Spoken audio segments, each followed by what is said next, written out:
nnyo omwezi guno gavumenti yatandika okugaba emmere eri abantu abali obubi okubayisa mu nnaku ez'omuggalo 14 ezasooka okulangirirwa. Mu nteekateeka eno gavumenti yabalirira abantu akakadde kamu n'ekitundu. Ate mu ntematema y'ebitundu eby'okugabirwa yali yakugaba mu divisioni 5 zonna ezikola Kampala, era nga muno mwe yasuubira okugabira abantu akakadde akamu akalamba. Emitwalo 5 egy'abantu abalala yasuubira okubasanga mu divisioni y'Eggoma esangibwa mu disitulikiti y'e Mukono n'abatonotono mu bitundu by'e Wakiso, saako amalwaliro amakulu gonna okwetooloola eggwanga n'ebifo omukuumirwa ababondabonda.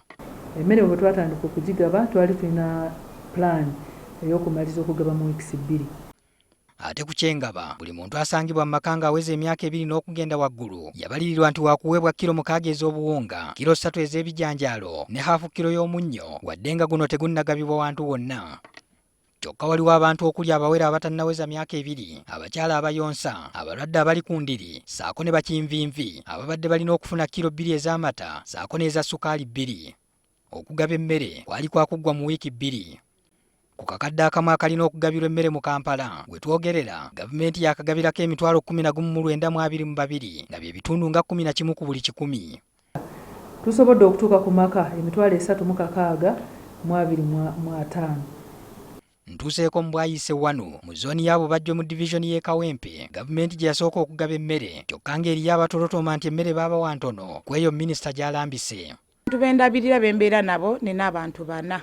Tuli 4 mu nnyumba. Nafuna obusawo bw'ebijanjaalo bwali 2 n'obwakawunga 2. Emmere no bw'eba eweddewo ne tutafuna mmere endala, tugenda kuteeka abaana ku bigere, nze ndi Wambaale, tutambule nga buli lunaku tusula ku police post tusobole okutuuka ewaffe kubanga ye emmere gyeri. Olw'okwagala okufuna emmere ewera, waliwo abagambibwa okubanga beeyazikanga ku baana ba bannaabwe abalala baweze omuwendo gw'abalina okufuna basobole okufuna emmere ewera. Kyatuzibuwalira nnyo kubanga abaana kati bali mu luwummula, naye nga twafuba nnyo okulaba nga abantu betu balaba babeera nga beebo ab'omu nju eyo.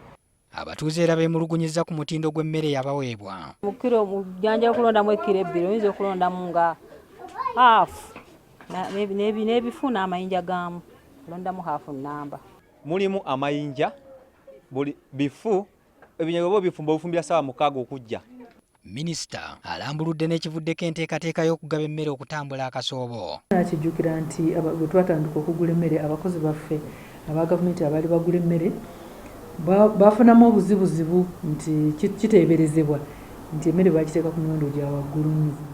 Ekizibu ekyokuli kye twalina nti ebiseera mwe twatandika okugaba emmere ate twali tugenda mu Pasika. Ku bintu omuli emmere bye bazze bafuna mu makampuni n'abantu, minisita agamba baakulaga engeri gye binaatuusibwamu eri abantu. Akubiriza n'abantu okukekkereza emmere gye balina. Patrick Ssenyondo, NTV Akawungeezi.